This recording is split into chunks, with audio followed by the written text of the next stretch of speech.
초대교회 지도자였던 야고보는 할례에 대한 문제, 할례를 받지 아니하면 구원받을 수 없다라고 말하고 가르쳤던 유대인들로 인해서 예루살렘 1차 공회가 시작이 되었고, 이제 그 회의에서 마지막 최종 결론을 야고보는 내리고 있습니다. 구원은 할례와 어떠한 행위로 오는 것이 아니라 오직 하나님의 전적인 은혜로만이 이루어질 수 있음을 야고보는 판결을 내리고 있습니다. 그리하여 유대인 그리스도인들을 향하여서 야고보가 어떻게 이야기합니까? 하나님께로 돌아오려고 하는 저 이방인 그리스도인들을 더 이상 정죄하거나 판단하지 말라라고 말합니다. 지난주의 말씀이었습니다. 본문 말씀 19절 말씀. 그러므로 내 의견에는 이방인 중에서 하나님께로 돌아오는 자들을 괴롭게 하지 말고, 여기서 괴롭히지 말라, 괴롭게 하지 말고라는 하는 것은 헬라어 문법상 현재형 부정사로서 현재형 부정사 안에는 지속적, 반복적, 습관적이라는 뜻이 내포되어 있다고 말씀드렸습니다. 즉 야고보는 유대인들을 향하여서 너희들이 더럽다라고 생각하고 그동안 짐승 취급했던 저 이방인들 중에서 혹여나 누군가 하나님 앞에 돌아와 예배하려고 하는 자가 있다면 너희들 더 이상 그들을 향하여 지속적, 반복적, 습관적으로 괴롭히지 말라는 것입니다. 하나님께 돌아오는 자들을 너희들이 막지 말라는 것이죠. 걸림돌이 되지 말라는 것입니다. 더 이상 그들을 정죄하거나 판단하지 말라는 것입니다. 그래서 제가 지난주에 무슨 말씀을 드렸습니까? 우리 안에 누군가를 향하여 신앙을 판단하고 정죄하고 있다면 그 모든 것을 더 이상 이제는 습관적, 반복적, 지속적으로 괴롭히거나 판단하지 말자라고 말씀을 드렸습니다. 심판과 판단의 몫은 하나님이 하시는 영역이지 우리가 할 것은 아니라고 말씀을 드렸습니다. 주님께서 우리의 신앙을 보실 때 행위로 판단을 보시는 분이 아니시라 먼저 우리의 마음과 중심을 보십니다. 그리고 정말 마음과 생각이, 우리의 삶의 중심이 하나님 앞에 올바르게 고정이 되어 있으면 그 마음을 통해서 진실된 행함까지 나오게 되어 있습니다. 지난주에 말씀드렸죠. 가난한 여인이었지만 삶의 중심이 예수님께 고정되어 있다 보니까 그 작은 물질이었지만 주님 앞에 드렸다는 것이죠. 여러분, 그리고 물고기 2마리와 빵 5개로 10,000명을 먹인 오병이의 사건이 여러분 누구로부터 시작되었습니까? 어린아이였어요. 베드로부터 시작이 된 것이 아닙니다. 그 물고기 2마리와 보리떡 5개로 10,000명을 먹인 이 엄청난 사건, 사복음서 전체의 사건이 실린 이 엄청난 사건이 누구로부터 시작이 되었느냐? 어린아이.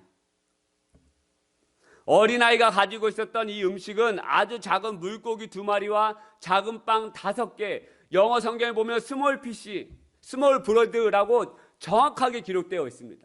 아주 작은 물고기라는 것이죠. 이 자금이 10,000명을 먹이고도 남는 음식이 되었다는 것이에요.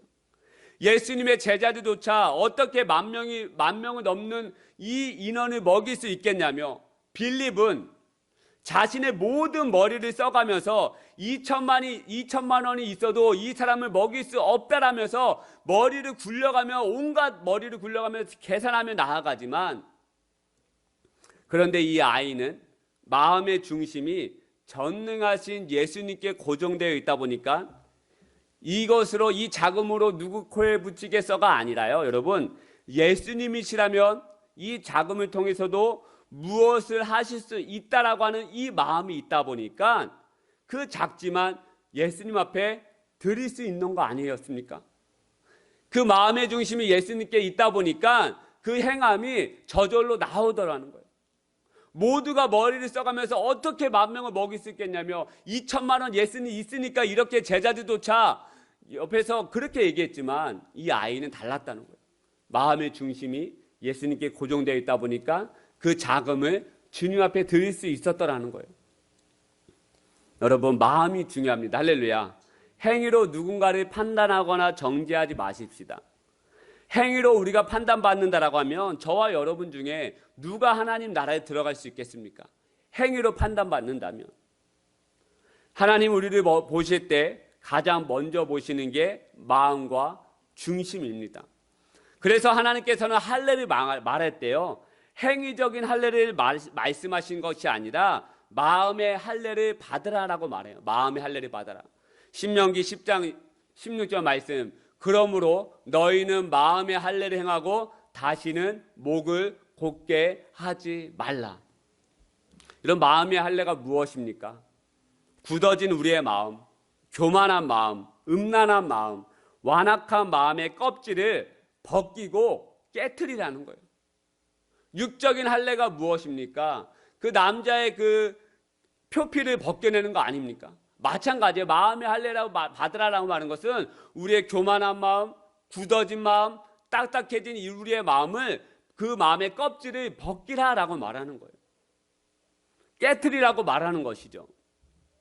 이렇게 야고보는 이방인들 중에서 하나님께 돌아오는 자들이 있다라고 하면 너희들 더 이상 그들을 습관적, 반복적, 지속적으로 그들을 판단하고 괴롭히지 말라라고 말씀하는 것이에요.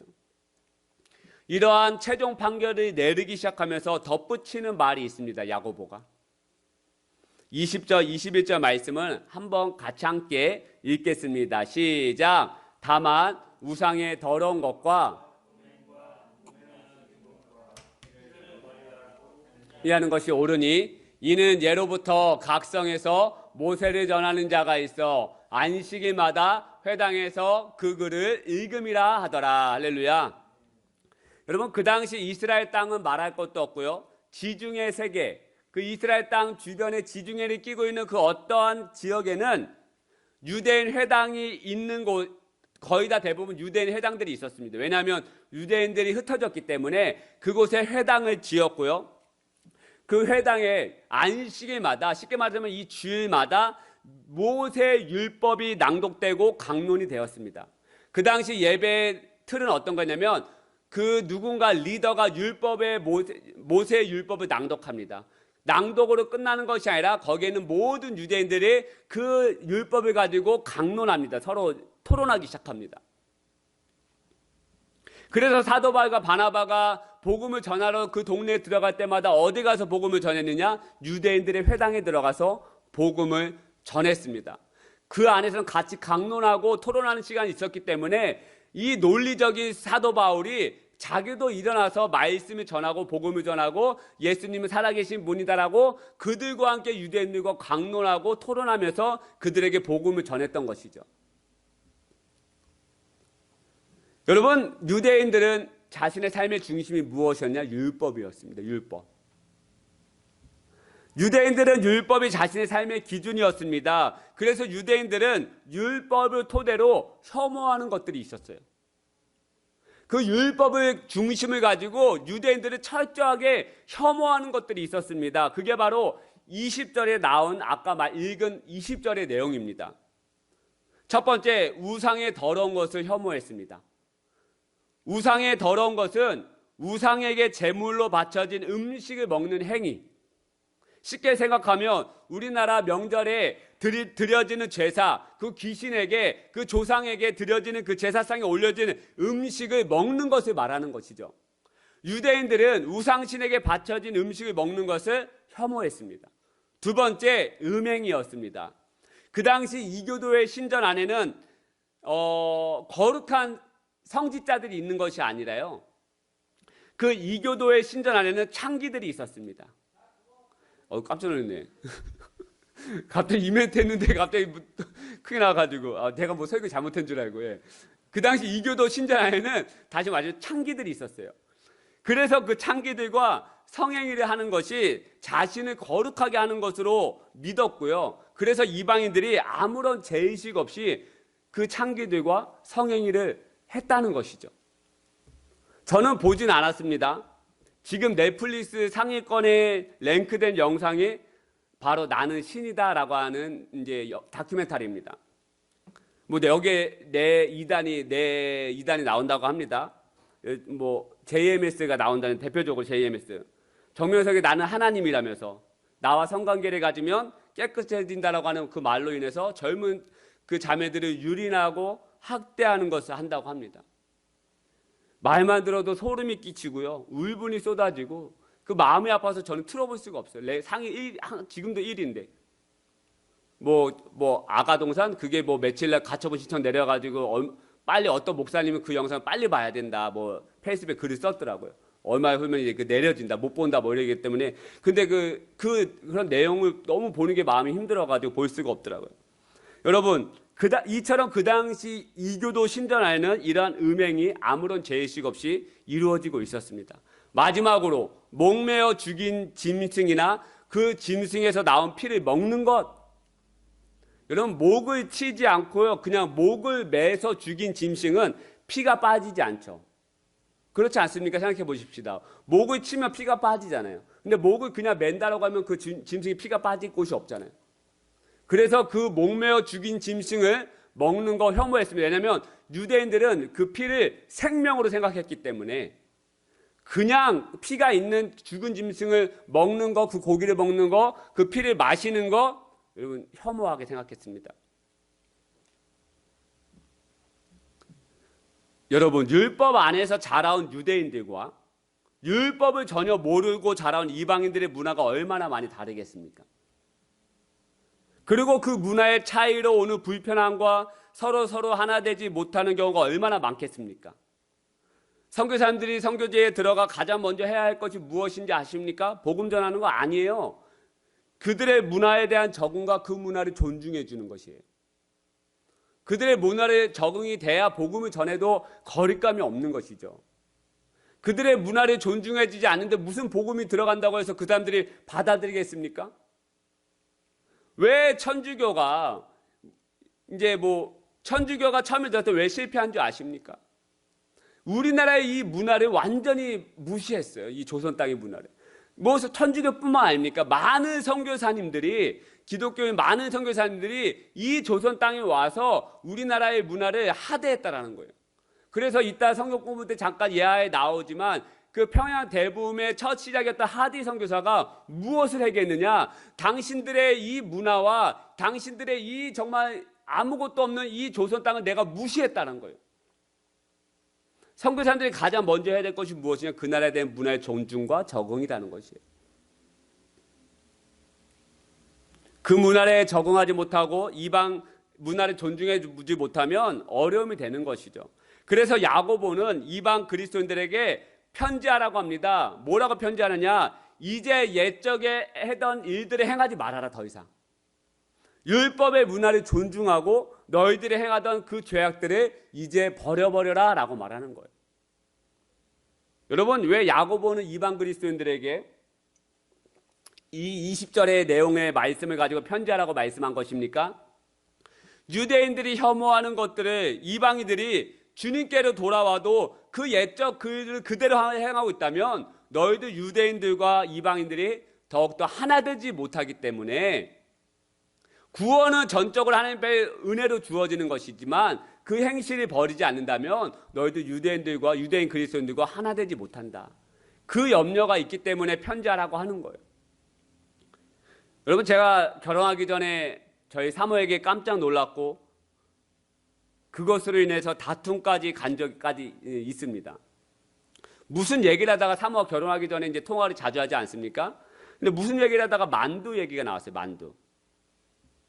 저희 집은 명절마다 시시때 때마다 만두를 빚어서 만두를 자주 쪄먹거나 만두국을 해먹습니다. 경기도 사람들 그렇게 해먹죠. 예, 만두 좋아하시죠? 저는 이게 당연한 건 줄 알았습니다. 그래서 제가 사모에게 정확하게 제가 어떻게 얘기했는지 잘 십몇 년 전에 잘 기억이 안 나는데 우리 결혼하면 나중에 만두 빚어야 되는데 라고 제가 말했던 것 같아요. 근데 사모가 나 안 빚을 건데 라고 말했던 것 같아요. 나 안 빚을 건데. 그래서 제가 좀 약간 이제 뭐 이해함이 없으니까 승질을 했습니다. 왜 만두를 안 빚냐고. 왜 만두를 안 먹냐고. 왜 안 빚냐고. 너는 안 빚냐고. 왜 그러냐고. 뭐 우리 집 뭐 이렇게 얘기 막 막말했던 것 같아요. 근데 알고 보니까요. 사모는 그동안 만두를 빚어본 적도 없고 만두를 만들어 먹는다는 것도 처음 들었다는 거예요.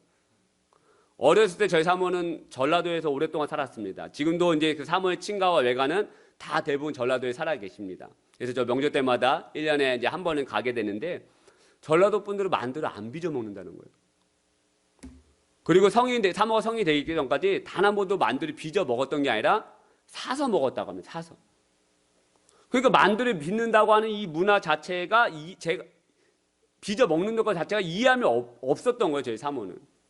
그리고 저는 그것도 모르고 그냥 무작정 화부터 낸 거죠. 왜 만두 안 빚어 먹냐고. 왜? 그래서 경상도 만두 빚어 먹습니까? 거의 안 빚어 먹습니까? 예. 밑에 지방은 안 빚어 먹습니다. 근데 경기도는 빚죠. 그래서 제 사모가 처음 결혼 와가지고 어깨가 아파서 명절날. 그 다음에 왜 어깨가 아프니까 밤새도록 만두 저희 어머니가 빚은 거예요. 소리 또 꺼내오고 소리 또 꺼내가지고 예. 이 서로 문화가 다르고 그 문화에 대해서 이해하지 못해 서로 어렵죠. 다툼이 생기는 거예요. 이렇게. 근데 야고보도 이러한 부분을 무료했던 것이죠. 맞다. 구원은 할례를 통해서 오는 것이 아니다. 구원은 전적은 하나님 은혜로만 주어지는 것이다. 그러니 먼저 믿은 유대인들아 하나님께로 돌아오려는 저 이방인들 너희들 더 이상 괴롭히지 말아라. 여기서 끝내는 것이 아니라 이방인들에게도 이야기하는 거예요. 그게 바로 20절 말씀이에요. 다만 우상의 더러운 것과 음행과 목매어 죽인 짐승의 고기와 피를 마시지 말고 멀리해라. 이것이 옳은 것이다 라고 야고보는 이방인들에게도 말하는 것이에요. 근데 여러분, 저는 야고보가 이방인들에게 했던 이 20절의 말씀이 저와 여러분에게도 적용되어야 된다고 생각합니다. 구원과 은혜는 우리의 행위를 통해서 오는 것은 아닙니다. 전적인 하나님의 은혜와 선물이에요. 그렇다고 해서 우리의 삶이 죄악과 음행과 더러운 곳에 우리의 삶을 그렇다고 해서 막 내어주어도 되겠습니까? 그렇지 않지 않습니까? 누가복음 15장에 나오는 둘째 아들처럼 아버지가 다 내어준다고 해서 아버지의 모든 재산을 가졌다고 해서 이웃나라로 가서 허랑방탕하게 살고 음란한 삶을 살고 죄악의 삶을 살아갔던 그 둘째 아들 삶처럼 그렇게 살아가는 게 여러분 옳다고 생각이 되어지십니까? 세상 사람들이 왜 교회에 실망하고 왜 신앙인들에게 실망합니까? 10년 전에, 정확히 10년 전에요. 제가 이제 청년부 사역할 때 개독교라는 말이 유행처럼 번졌습니다. 개독교. 왜 이런 말이 유행어처럼 번졌습니까? 하나님을 믿고 따르는 사람들이 교회에서는 그렇게 온화한 척하고 사랑을 이야기하고 다 용납하는 것처럼 있는데 가정에 돌아가면 직장에 나아가면 교회에서 있던 삶과 완전히 180도 다른 삶을 살기 때문에 그래서 세상 사람들이 그걸 알기 때문에 마음으로 느껴지기 때문에 그런 말이 나온 거 아니겠습니까? 야고보가 이방 교회와 이방 그리스도인들에게 어떻게 편지하라고 말합니까? 아까 이야기한 것처럼 첫째, 우상의 더러운 것을 멀리하라고 말합니다. 우상의 더러운 것을. 여러분 우상의 더러운 것은 아까 말씀드렸지만 이방신에게 바쳐졌던 음식을 먹지 말라는 것이에요. 여러분 다니엘, 우리가 잘 아는 다니엘. 어저께 놀면 뭐하니 틴탑이 나왔는데 니엘이가 나왔어요. 전 니엘이가 왜 니에니에 했더니 그 다니엘이 니엘이라고 하더라고요. 부모님이 목사님이시고 이제 사모님이신데 자녀 이름을 다니엘, 니엘로. 그래서 눈이 확 뒤집혔어요. 멋있는 친구구나, 대단한 친구구나, 뭐 이런 생각이 들더라고요. 여러분 다니엘이 어린 나이에 바벨론으로 끌려갔습니다. 그 당시 바벨론 느부갓네살 왕은 전 세계를 바벨론화 시키자고 하는 그런 생각이 있었어요. 그래서 이 느부갓네살 왕은 정치적으로도 전략적으로도 군사적으로도 굉장히 뛰어난 왕이었습니다. 그래서 어떠한 정책을 피웠냐면 이제 자신들 바벨론이 이제 포로로 삼은 나라, 속국으로 삼은 나라에서 영재들을 데리고 왔어요. 뛰어난 영재들. 어릴 때 보면 굉장히 뛰어난 친구도 있잖아요. 데리고 왔어요. 그래서 무엇을 했냐? 3년 동안 왕의 음식을 먹이면서 왕의 바벨론 교육을 시켰습니다. 철저하게. 그리고 3년 뒤에는 그 자신의 나라로 다 되돌려보내요. 그리고 가서 무엇을 시키냐? 바벨론에서 배운 바벨론 문화와 사상과 교육을 그대로 전파하게 해요. 여러분 그러면 어떻게 되겠습니까? 그 전 세계가 바벨론화 되는 거죠. 얼마나 놀라운 전략입니까? 그래서 다니엘과 세 친구들이 그 바벨론에 끌려와서 이제 다니엘서 1장에 보면 그 내용이 나와요. 이제 왕의 음식을 먹어야 합니다. 그런데 다니엘이 먹지 않겠다라고 하는 거예요. 여러분 생각해 보십시다. 왕의 음식, 얼마나 대단한 음식이겠습니까? 왕이 먹는 음식은 얼마나 화려하고 최고의 재료 그리고 최고의 셰프가 만든 음식 아니겠습니까? 우리도 어디에 맛집이 있다고 하면 몇 시간이라도 달려가서 그 음식을 먹어보겠다고 줄 서고 난리치지 않습니까? 저번 주에 어느 짤 영상을 봤는데 강릉에 커피집이 맛있다고 그 아메리카노 한 잔 마시겠다고 줄이 3시간 서는 거 보면서 저도 혀를 끌끌 차더라고요. 이렇게까지 해야 되나? 근데 그 젊은이들은 그거 한번 먹어봐서 사진 한번 남기겠다라고 줄을 서는 거예요. 오늘 하은이가 라면을 공수해 왔습니다. 갓 나온 라면이라고 합니다. 저희 다현이가 어떻게 3번 4번 바닥까지 싹싹싹 긁어 먹었습니다. 뭔가 다르다. 뭐 이런 뭐가 갓 나온 라면 그 건더기 스프가 갓 나온 여러분 그거조차도 우리는 맛있다고 생각해요. 근데 왕이 먹는 음식 대단하지 않겠습니까? 그런데 다니엘이 뭐라 말합니까? 나는 왕이 주는 음식 먹지 않겠다라고 말해요. 1장 8절 말씀. 이는 다니엘의 뜻을 정하여 왕의 음식과 그가 마시는 포도주로 자기를 더럽히지 아니하리라고 자기를 더럽히지 아니하도록 환관장에게 구하니 목숨을 내놓고 얘기하는 거예요. 지금 포로의 일개 포로가 왕이 주는 음식 먹지 않겠다라고 말하는 것 자체는 목숨을 걸어놓고 얘기하는 거예요. 근데 하지만 뜻을 정한 것이죠. 여러분 왕이 먹는 음식 더럽겠습니까? 전혀 더럽지 않죠. 우리도 교회에서 한 끼 밥 먹을 때 깨끗하게 한 다음에 밥 먹지 않겠습니까? 왕이 먹는 음식이 굉장히 깨끗한 음식이죠. 최고의 재료이기 때문에. 그런데 다니엘은 그 음식으로 자신을 더럽히지 않겠다라고 말합니다.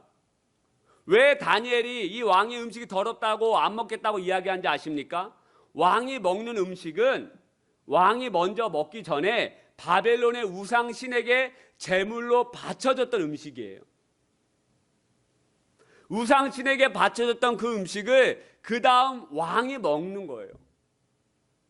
즉 왕의 음식은 우상신에게 바쳐졌던 우상의 제물이었던 것이죠. 그래서 그 다니엘은 우상신에 바쳐졌던 음식을 먹음으로 인해서 자신을 더럽히지 않겠다라고 말하는 것입니다. 놀라운 고백 아닙니까? 세상 속에 살지만 나는 그 세상과 타협하며 살지 않겠다라고 고백하는 거예요, 여러분. 그 세상에 나는 살겠다. 하지만 나는 세상과 타협하며 살지 않겠다라고 말하는 것이에요. 이러한 모습이 저와 여러분에게도 있어야 한다는 것입니다. 남들은 직장에서 모두 똑같이 술 접대하고 룸에 가고 뇌물로 나아가지만 나는 그 속에서 어떻게든 주님의 말씀으로 거룩함을 지켜야겠다라고 하는 이 마음과 삶이 우리에게도 있어야 한다는 것이에요. 즉 야고보는 이방인들에게 이런 말씀을 하고 있다는 것입니다. 지치고 힘들 때 예수님을 모르는 사람들은 술과 사람으로 자신의 힘듦을 위로해보려 하지만 나는 어떻게든 하나님 앞에 매달려서 나의 힘듦과 나의 지친 마음과 삶을 해결해 보겠다라고 하는 이 마음과 삶이 우리 속에서 필요하다라는 거예요. 똑같이 우리 직장생활 합니다. 똑같이 가정생활 합니다.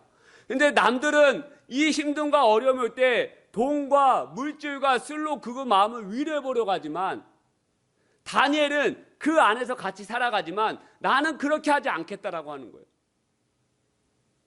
골리앗 같은 세상 속에서 음란이 판이치고 돈이 제일 먼저인 만몬주의 세상 속에서 사람과의 관계가 제일 중요하다고 말하는 이 인본주의 세상 속에서 나는 하나님이 제일 먼저라고 돈보다 사람보다 하나님을 먼저 선택하겠다라고 말하는 우리의 삶이 더러운 우상을 멀리하는 삶 아니겠습니까?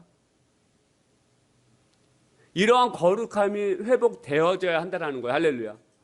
야고보가 그 이방 그리스도인들에게 이렇게 고백하는 거예요. 너희들 이제 세상 속에서 살아갈 때 그전 것은 버려라. 그리고 이 골리앗 같은 세상 속에서 하나님을 먼저 선택하고 거룩함을 먼저 선택하는 너희들이 되어라 라고 말하는 거예요. 두 번째, 무엇을 멀리하라고 말하냐? 음행을 멀리하라고 말합니다. 여러분 야고보는 이방 그리스도인들에게 이러한 죄악의 삶에서, 음행의 삶에서, 거룩하지 못한 영역에서 이겨내라 라고 말하지 않아요.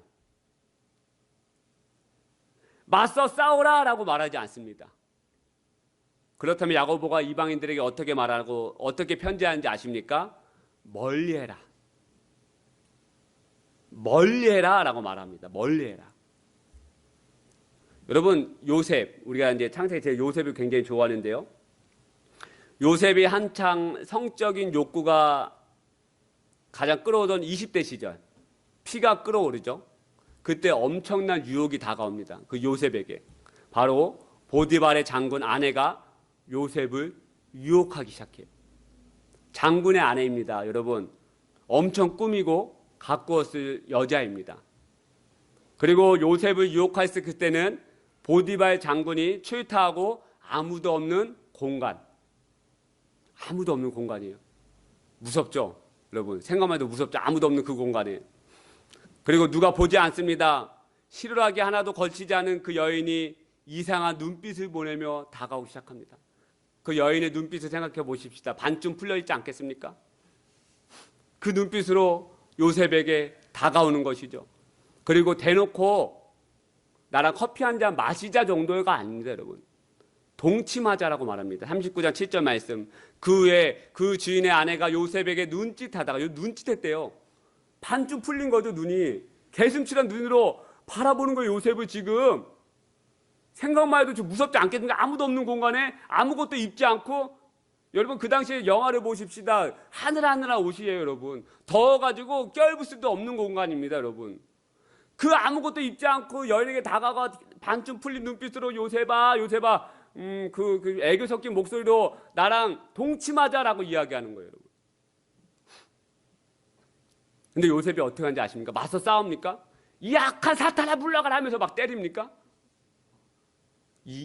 싸우지 않습니다, 여러분. 이 악마야, 나는 너를 이해할 수 없다, 나를 건드리지 못한다라고 하면서 방언으로 기도하면서 막사 싸웁니까? 아니에요, 여러분. 밖으로 도망가 버려요. 멀리하기 시작합니다. 12절 말씀. 그 여인이 그의 옷을 잡고 이르되 나와 동침하자. 그러나 요셉이 자기의 옷을 그 여인의 손에 버려두고 밖으로 나갑니다. 멀리하기 시작해요. 도망가고 그 음행에서 멀리하기 시작하더라는 거예요. 여러분, 음행은 무섭습니다. 음란은 무서운 것이에요. 그리고 한 공간에 아무도 없는 그 장소에 계속해서 함께 있으면 무너진다라고 하는 것을 이 요셉은 알았던 것이에요. 자신도 연약한 인간임을 알기에 한두 번은 그 유혹에서 이겨낼 수 있겠지만 보디발 장군 아내는 여러분 한두 번 유혹한 것이 아니에요. 계속해서 동침하자라고 말합니다. 계속해서. 이를 이겨낼 수 없는 요셉은 그 유혹의 대상에서 음란함에서 멀리하기 시작하더라는 거예요. 그래서 야고보도 음행을 멀리하라고 말합니다. 예전에 제가 신학교 때 그런 기도를 한번 한 적이 있습니다. 하나님, 내가 무엇이간데 내가 정말 이렇게 연약하고 아무것도 없는 저를 왜 택하셨습니까? 왜 하나님 이 길로 가게 하셨습니까? 라고 제가 기도한 적이 있었어요. 그때 하나님께서 저에게 하나의 사건을 떠올리게 해주셨습니다. 고등학교 때 친구들이 자꾸 자기 집에 가자는 거예요. 왜 그러냐 봤더니 빨간 테이프 빌려놔가지고 그걸 보려고 가자는 하는 거죠. 처음에 몰라서 갔습니다. 근데 소리가 자꾸 이상한 소리가 자꾸 TV에서 나와가지고 뭐야 봤더니 그런 영상인 거예요. 가만히 보고 있자니 제가 그걸 이겨낼 수가 없겠는 거예요. 눈이 막 점점 더 휘둥그레지고 이거 뭐야 하면서 제가 그때 안 되겠다 해가지고 그 집을 뛰쳐나와가지고 그냥 곧바로 집으로 가기 시작했습니다. 그 다음부터 친구들이 오자라고 말했을 때는 더 이상 가기 안 간 거죠. 왜요? 멀리 한 거죠. 이겨낼 수 없는 걸 알기 때문에. 그 유혹과 그 음란함에서 제가 이겨낼 수 없음을 알기 때문에 멀리하기 시작했고 친구들을 멀리하기 시작했고 할 수가 없던 거예요. 하나님께서 그때 그 장면을 떠오르게 하시면서 그때 너가 나를 택했다. 네가 나를 택했다라고 하는 그 마음의 감동을 제가 그때 하나님이 저에게 주시더라고요. 여러분, 우린 이겨낼 수 없습니다. 그래서 야고보도 뭐라고 말하냐? 맞서 싸워라, 이겨내라, 투쟁해라 라고 말하지 않고요, 멀리하라 라고 말해요. 밖으로 나가버려라 라고 말하는 거예요. 음란함이 얼마나 무서운지 한번 우리 지지난주에 우리 소그룹 때 잠깐 나눴지만, 유기선 목사님이 청년들과의 모임에서 청년들이 음란함이 자꾸 너무 넘어지고 힘들어하다 보니까, 그러면 우리가 음란한 생각이 떠오르면 자꾸 그것이 묵상되어지면 그 청년들 단톡방에 그 생각이 떠오를 때마다 우리 주기도문 한번 올려보자 라고 이야기했다고 합니다. 주기도문 올림으로 인해서 그 음란한 생각에서 하나님 생각으로 한번 바꿔보자 라고 하는 취지의 그 이야기를 했더니, 그날부터 단톡방이 터질 정도로 주기도문이 쏟아지면서 막 올라오기 시작하더라는 거예요. 막 계속 청년들이 그 유혹과 그 어려움을 너무나도 힘든 거죠. 여러분, 저와 여러분은 연약하여 이 절대 우리의 이 죄를 내 힘으로 이겨낼 수 없습니다. 내 힘으로 절대 싸워서 이겨낼 수가 없는 거예요. 그럴 때 하나의 전략으로는 무엇이 있다고 말씀드렸습니까? 피하는 것이죠. 멀리하는 것이죠. 제가 40일 밤별 집회 말씀을 전하고 오지 않았습니까?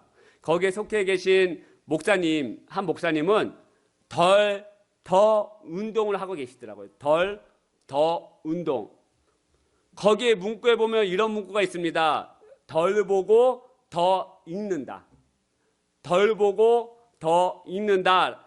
여러분, 무엇을 덜 보겠다는 것이겠습니까? 스마트폰이에요. 미디어. 스마트폰으로 아주 쉽게 음란물을 접할 수 있는 시대 아니겠습니까? 나는 이때 이 목사님은 더 읽겠다. 뭐예요? 잠깐 멀리 하겠다. 잠깐 내가 이 미디어로부터 내가 피해 있겠다. 그리고 그 시간에 내가 더 읽겠다. 뭘 읽겠다는 거야? 하나님의 말씀을 읽겠다는 것이죠. 참으로 기감이 되는 문구였고 운동이었습니다. 여러분, 야고보는 우상의 더러운 것과 음행과 목매어 죽인 짐승을 먹는 것을 멀리하라고 말하는 것이, 그 다음에 뭐라고 말하냐? 이것이 옳다라고 이야기해요. 옳다. 맞습니다. 그리스도인은 옳게 살아가는 사람들입니다. 오르신 하나님을 따라가는 삶이 바로 옳게 사는 삶입니다. 할렐루야. 오르신 하나님을 따라가는 삶이 옳게 사는 삶이에요.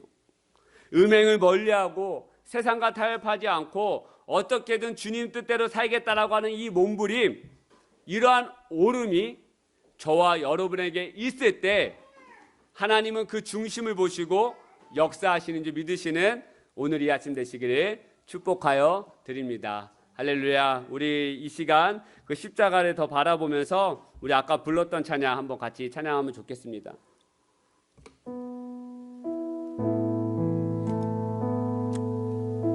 우리 십자가를 더 보겠습니다. 우리 십자가 앞에 내 삶을 드리겠습니다. 세상에 있는 나의 음행과 나의 욕심을 멀리하겠습니다. 그리고 주님 앞에 나아가겠습니다. 우리 그 마음으로 같이 찬양하겠습니다. 무엇이 변찮아? 무엇이 변치 않아.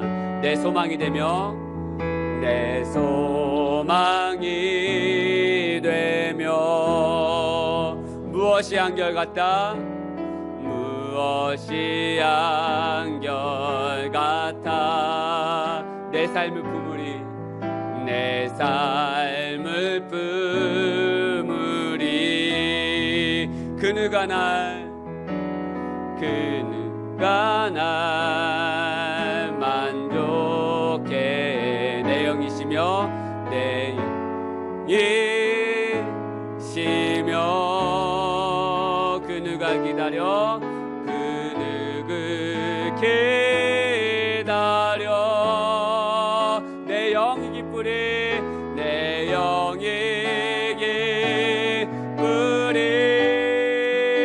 십자가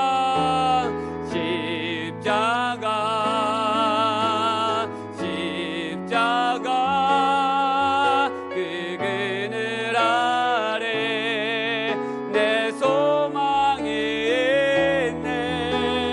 십자가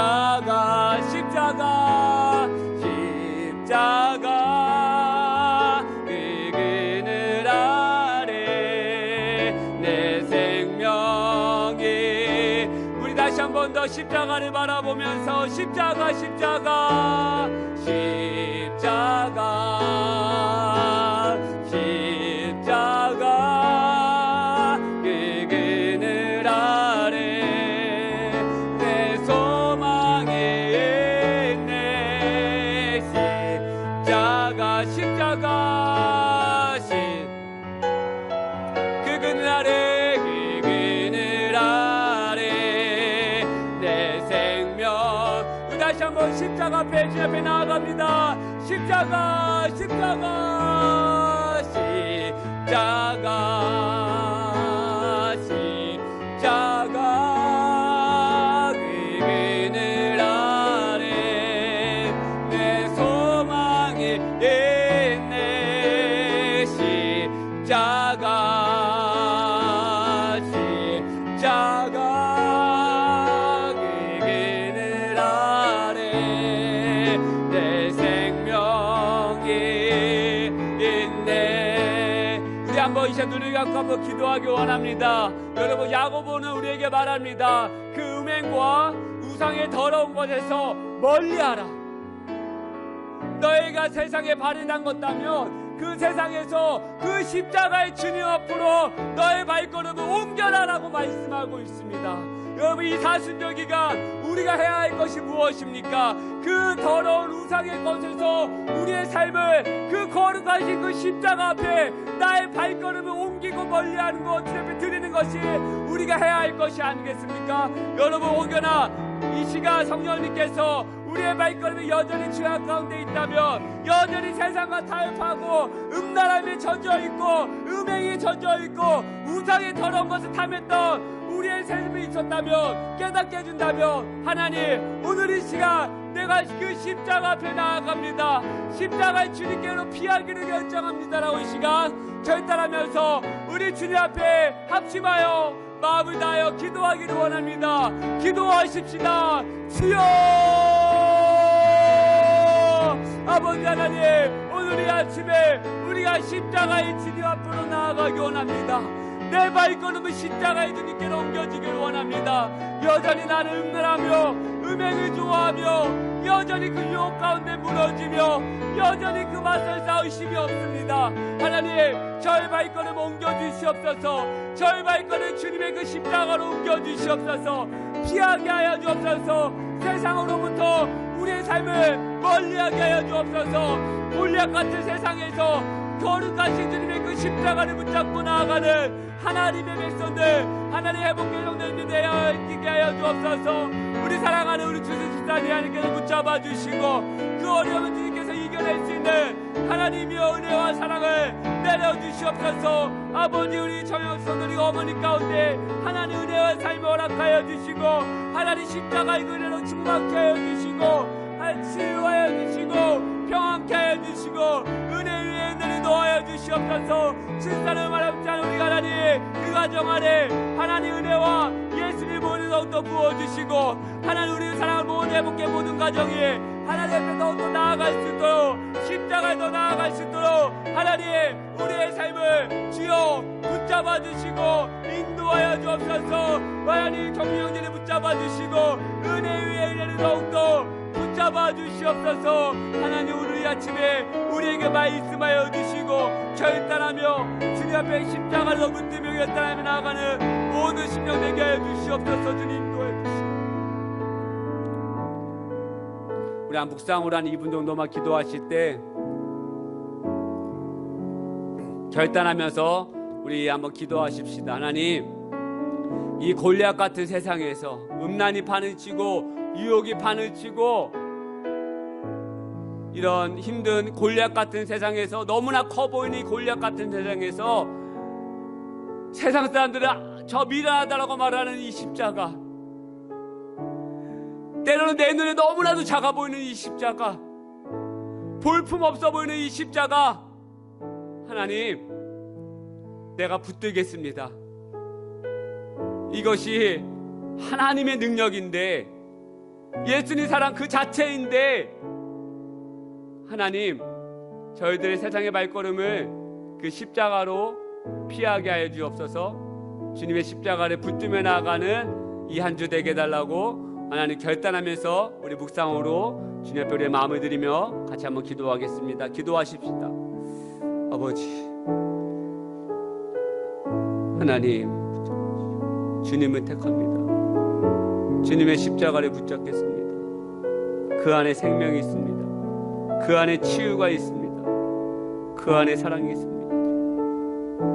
아버지, 아버지, 아버지, 주님의 십자가를 붙잡고 나가는 시간.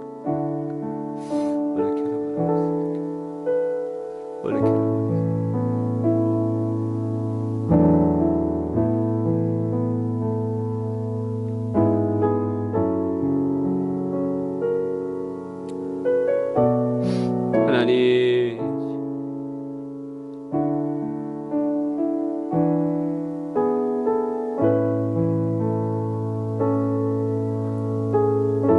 하나님 아버지 감사합니다. 오늘 이 아침에 저희도 함께 찬양하며 또 주님의 말씀을 들으며 우리의 삶을 주님께 드릴 수 있는 시간을 허락하여 주시면 감사합니다. 세상이 골리앗과도 같습니다. 너무나 커 보입니다. 너무나 무섭습니다. 하나님, 저희들이 그 골리앗 같은 세상에서 골리앗을 붙잡는 인생이 아니라 세상이 미련하다라고 말하는 그 십자가를 붙들며 나아가는 우리의 심령이 되게 하여 주옵소서. 그 십자가가 우리에게 사랑입니다. 그 십자가가 우리의 가정에, 우리의 자녀들에게 능력이 되는 줄 믿습니다. 십자가를 선택하며 음행을 멀리하며 우상의 더러운 것을 멀리하며 나아가는 우리 사랑하는 백성 되게 하여 주시고 자녀들 되게 하여 주시옵소서. 멀리서 함께 예배하고 있는 우리 지연자매니 하나님께서 안수하여 주시고 지혜를 더하여 주시고 은혜 위에 은혜를 더하여 주시고 그곳에서 십자가만을 바라보며 나아가는 하나님의 귀한 자매님으로 붙들어 주시옵소서. 하나님, 또한 이 자리에 함께 못하였지만 어려운 가운데 있는 우리 주수시다님 붙잡아 주시고 승리케 하여 주시고 믿음 잃어버리지 않도록 하나님 역사하여 주시옵소서. 사랑하는 우리 회복교회 모든 가정과 자녀들 주님 안에서 승리하며 주님 안에서 축복을 경험하며 주님 안에 은혜가 넘쳐나게 하여 주옵소서. 이제는 우리 주 예수 그리스도의 은혜와 하나님 아버지의 다함없는 사랑과 성령님의 감화감동 충만하심 은혜가 이 예배를 드리고 돌아가는 모든 심령들, 모든 자녀들, 모든 백성들, 또 멀리서 훈련받고 있는 우리 격리 형제 가운데, 또한 멀리서 공부하고 있는 지연자매님 가운데, 또 오늘 함께하지 못하였지만 그 마음에 슬픔이 있는 우리 주수지사님 가운데, 또한 검사 결과를 기다리며 나아가는 우리 그 어머니 가운데, 사랑하는 모든 심령들 가운데 십자가만을 붙들며 음행을 멀리하며 세상을 멀리하며 주님만을 붙들며 나아가는 모든 심령 되기를 간절히 축원하옵나이다. 아멘. 아멘. 오 아버지,